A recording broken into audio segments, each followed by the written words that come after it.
The rule wise though, I don't know of anything else that just jumps out. That's a big change this year. Tell us what the new targets are for this year. What are you bringing back? Yes, I am bringing back one of my all-time favorite targets, and it really is the bedded buck. The bedded buck is one of the most favorite targets of mine from the beginning. I love the bedded buck. We're bringing him back, and we're bringing back the other target, Bighorn. Yeah, the bighorn sheep. It's a target. He was only used maybe 1 year back in the day, Wayne Pearson day, maybe. I don't know if he's ever been used since then. So that's going to be a really new target for most everyone. I like him because he's big, he's thick, but he's short. So even when I tell you making it competitive for your known guys, targets, the way you set targets, sometimes it gives an appearance. The guys are taking a rangefinder, rangefinder and arranging the target anyway. But again, when you take a target that's short, thick, big, or whatever, even though you range him, you have to have a specific location you're going to shoot.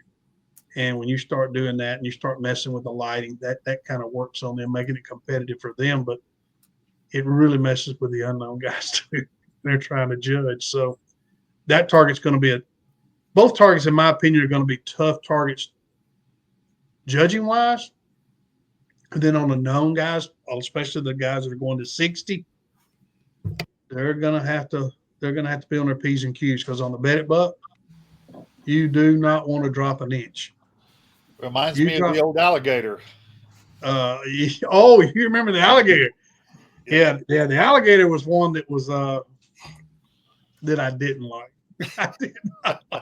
I did not like that target. If you shot too low, you were a 5. If you shot too high, you were a 5. If you wanted to be anything on the alligator, it was left or right.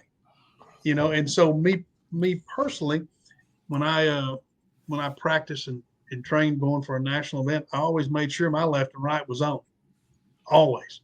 So I knew I was never going to be off left and right. I was always going to be low or high. So we used to have to pick up the gator to see if it even hit foam.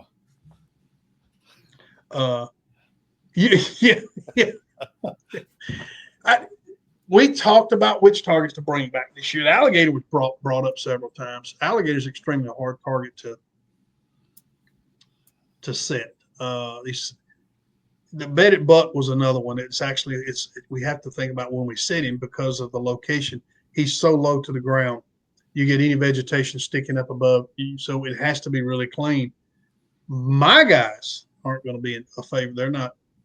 Sometimes they're not excited about the targets we brought back. I don't know if you guys remember the tapir.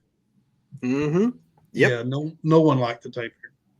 It's a great target to shoot, but no one liked it as far as setting. It's an extremely hard target setting. It's heavy. And it was 19 to 26 yards. I loved it. And the 12 was right off the edge of that coloration between the black and the white. It hurt to miss, because it never was very far, because the thing weighed a metric ton and added, I don't know how much to shipping them. I mean, just shipping them alone was outrageous. But that's right. We're out here shooting anteaters. It looks like a half backwards panda. Yes, it's that became the problem with the target, though, is because it was so cumbersome for us. It took more time, and I think the bighorn sheep, he's not going to be such a big deal for us. But the bedded buck, sometimes because of the ground, we'll set him and have to go back and make sure that there's nothing. I don't really want to. We'll have to look, because a lot of areas that we shoot where it slopes downhill, we'll probably put him most of the time either perfectly level or slightly uphill.